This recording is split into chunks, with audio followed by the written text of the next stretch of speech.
So bali ito, nakabili na tayo ng ano niya, crank bola ng ito. Ikabit na natin siya.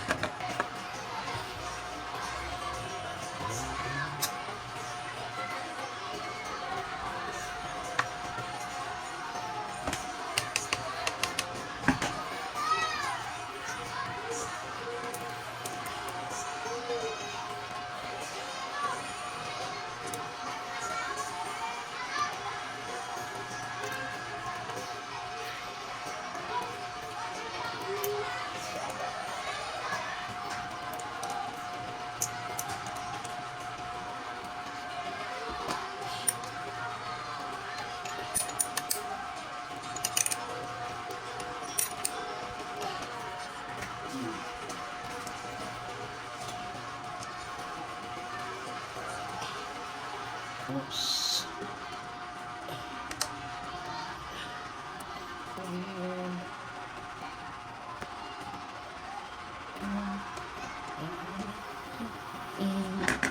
Saan ba yun?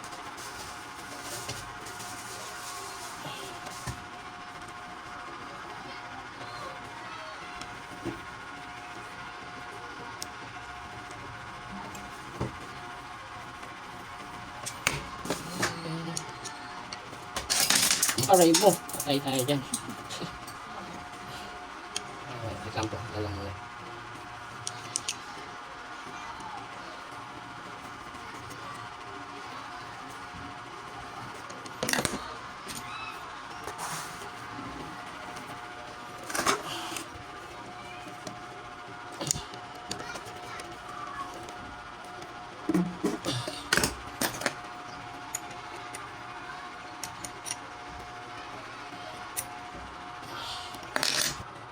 Dito na tayo, timing na natin siya rito. So higpitan lang din natin ito muna ng bagya.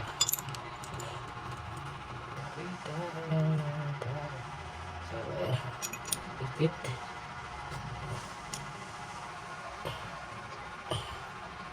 Okay. So bali ito, ayan, sa timing naman na siya. Makikita nyo yun dito. Labo nga lang yung natin camera. Ayan, pag inikot natin yan. Ayan. Sakto yung timing natin dito. Higpitan pa natin ang gusto yan.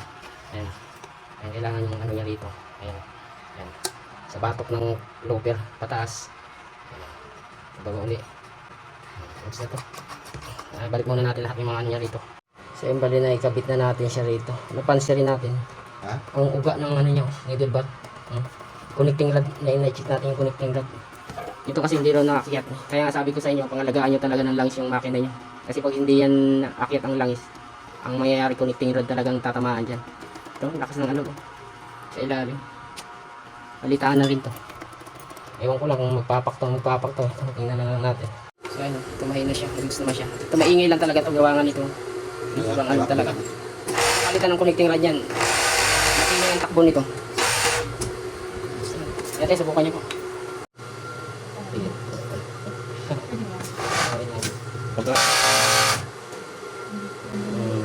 Ganda na. Salamat.